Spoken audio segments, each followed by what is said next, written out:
Bonjour tout le monde et bienvenue dans la librairie Bitcoin. Je suis Roxy et pour ce deuxième épisode, on va parler de Rich Dad Poor Dad de Robert Kiyosaki. Ce livre sorti en 1997 est un véritable pilier de la finance personnelle. C'est probablement le premier livre vendu au monde depuis plus de 20 ans, 30 ans sur comment générer une épargne personnelle, comment se mettre à investir en bourse, entreprendre pour essayer de sortir du système basique de l'employé-employeur. Ce livre a marqué toute une génération et moi y compris. C'est parce que j'ai lu ce livre étant plutôt jeune que je me suis mis à entreprendre, à me mettre dans la bourse, à l'investissement, au trading, comprendre comment fonctionnait le monde. Donc je vous invite déjà tous à le lire si vous voulez vous lancer dans ce milieu de l'entrepreneuriat. Père riche, père pauvre raconte donc l'histoire de Robert dans sa jeunesse où il grandit avec deux pères. Son vrai père est un employé de classe moyenne classique qui va appeler son père pauvre. Il n'est pas pauvre de façon matérielle, mais dans sa mentalité. C'est-à-dire qu'il ne va jamais investir, il toujours garder son argent en cash, il ne va jamais entreprendre et rester toute sa vie employé de quelqu'un. En parallèle de ça, son meilleur ami a un père riche, un père qui entreprend, crée, dépense énormément, investit, embauche des gens et commence à créer petit à petit un petit empire en fait d'entrepreneuriat. Ce livre, à travers un père riche et un père pauvre, va vous faire questionner les mentalités de ces deux groupes d'individus et comment est-ce que finalement l'un va réussir à sortir du tas, devenir riche, réussir à être indépendant et l'autre forcément dépendant. Pour le faire très simple, le père pauvre va travailler pour quelqu'un. Ensuite, il va travailler pour l'État, pour simplement payer ses taxes, et il va travailler pour la banque pour rembourser ses prêts. Tandis que le père riche, lui, va travailler pour lui-même et donc commencer à avoir des actifs. Et c'est les actifs qui travaillent après pour lui. C'est donc l'argent qui travaille et non pas lui qui travaille pour de l'argent. Ce livre va donc vous expliquer des concepts indispensables pour réussir à créer une vraie épargne personnelle. Tout d'abord, il explique que les gens de la classe moyenne généralement, les gens pauvres donc dans le livre, simplement gardent de l'argent. Ils épargnent. Sauf que comme vous le savez, l'épargne se fait démolir par l'inflation. Si vous économisez tout en euros ou en dollars, après 10 ans, vous n'aurez absolument plus rien. Non pas que ça vaut absolument zéro, c'est juste que vous aurez eu un manque à gagner considérable, votre argent voudra un petit peu moins et c'est de l'argent qui dort et qui ne sert à rien. La personne riche, elle va tout de suite placer cet argent, l'investir et ce sont les revenus passifs du coup de cet investissement qui va lui permettre de vivre. De la même façon, outre simplement faire travailler son argent et ne pas travailler pour de l'argent, c'est l'optimisation fiscale ou comment est-ce que vous allez gérer en fait vos dépenses et vos revenus. Une personne pauvre va simplement recevoir un salaire et le dépenser. C'est le pire des scénarios. C'est le scénario que vous ne voulez pas parce que tout est à votre nom, il n'y a aucune structure légale, vous allez payer énormément de taxes et finalement vous n'allez jamais pouvoir optimiser avec la création d'actifs qui peuvent rapporter. Une personne riche, elle, va créer une structure légale, une SAS ou d'autres moyens financiers. Elle va donc avoir son argent qui arrive directement dans la société. Elle va investir cet argent, ça va régénérer des cash flows différents et ces cash flows vont être utilisés pour vivre.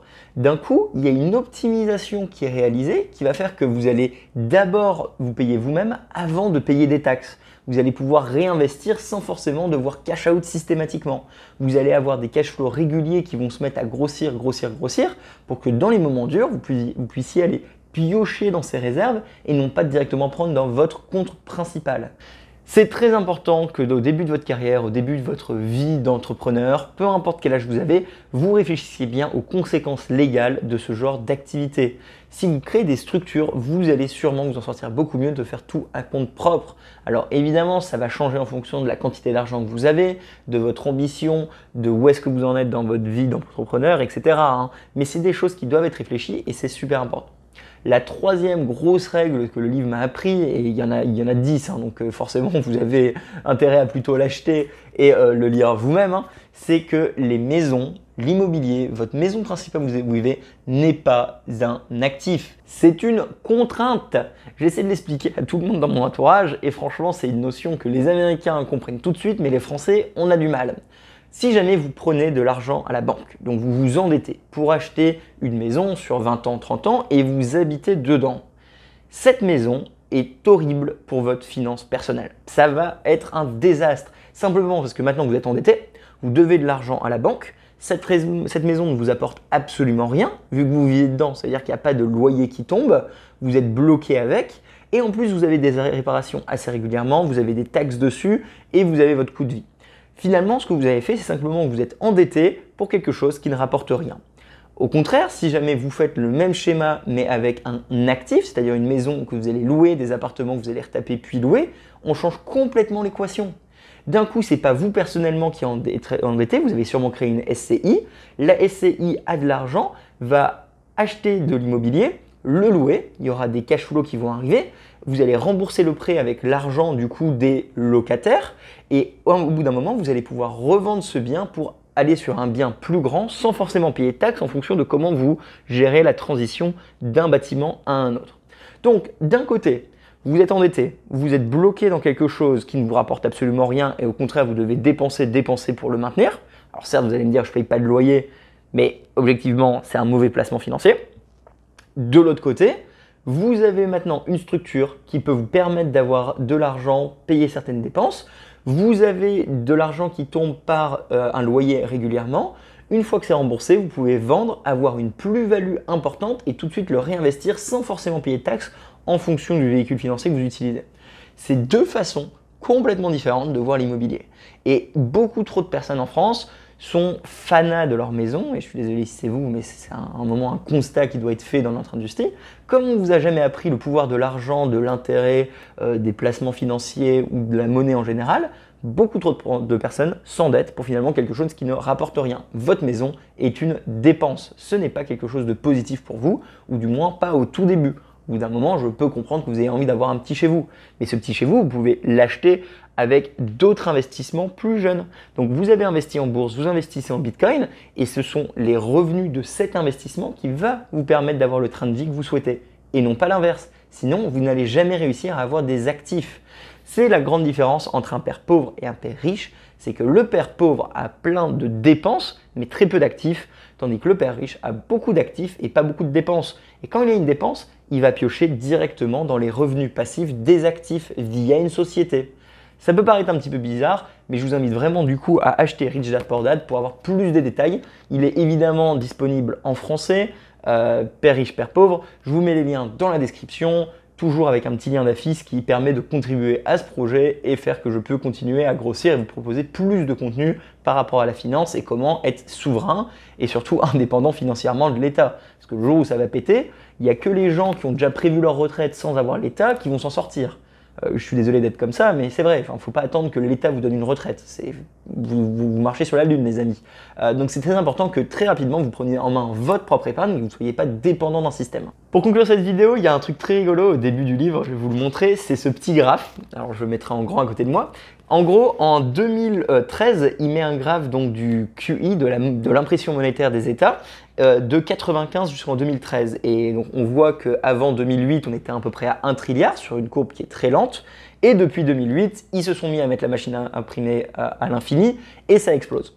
Il en parle en 2013 en disant que déjà ils ont triplé la masse monétaire du monde et que c'est un désastre. Du coup, qu'est-ce qui se passe? Tous les pères pauvres, ils ont vu leur épargne se faire absolument anéantir. Tous ceux qui avaient du dollar et de l'euro, ils ont perdu le pouvoir d'achat. La bourse a déjà fait x5, x6.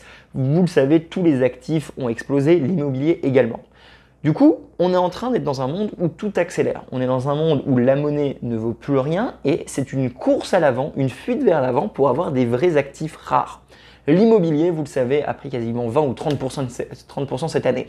Les grands gagnants sont ceux qui avaient investi avec de la dette ou sans de la dette, peu importe. Ce sont ceux qui détiennent de l'art, de l'or, de l'immobilier, des actions, des bitcoins, qui sont les grands gagnants de ce système. Parce qu'on est sur une phase de transition avec une monnaie qui ne vaut plus rien.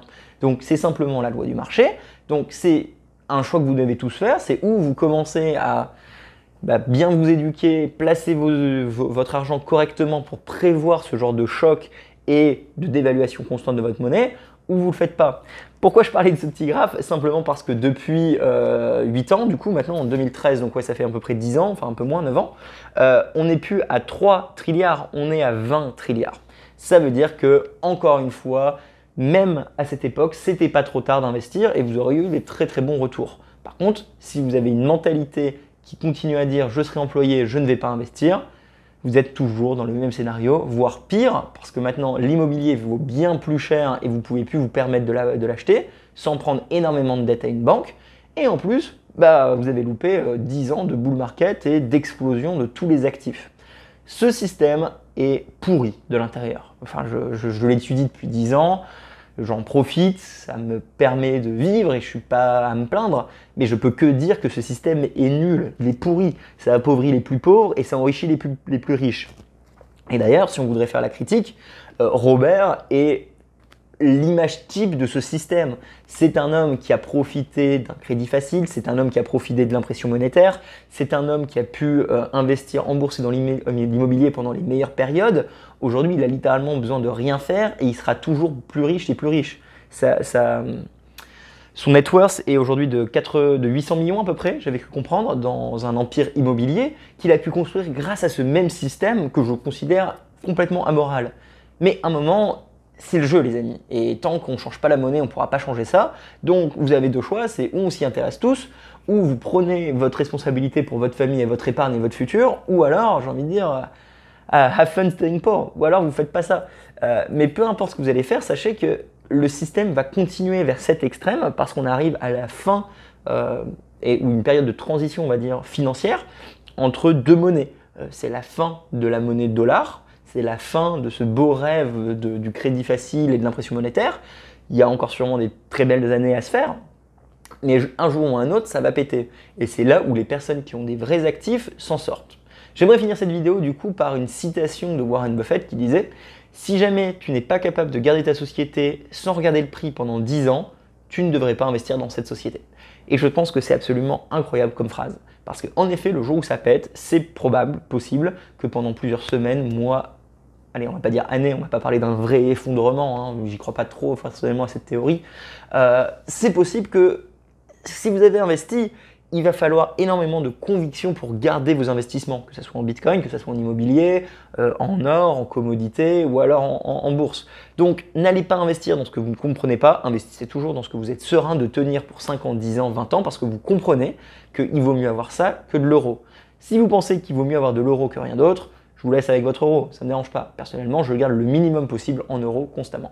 Bref, j'ai parlé beaucoup trop. Je vous invite vraiment à acheter ce livre parce qu'il est passionnant et c'est la base, c'est le niveau, pas zéro, mais c'est le cadeau parfait pour un enfant de 16 ans, par exemple, qui devrait s'y intéresser. Pour moi, tous les enfants de 16 ans, par exemple, devraient lire ce livre. Même à 20 ans, c'est jamais trop tard. Même à 50 ans, c'est jamais trop tard. C'est un excellent livre pour se lancer.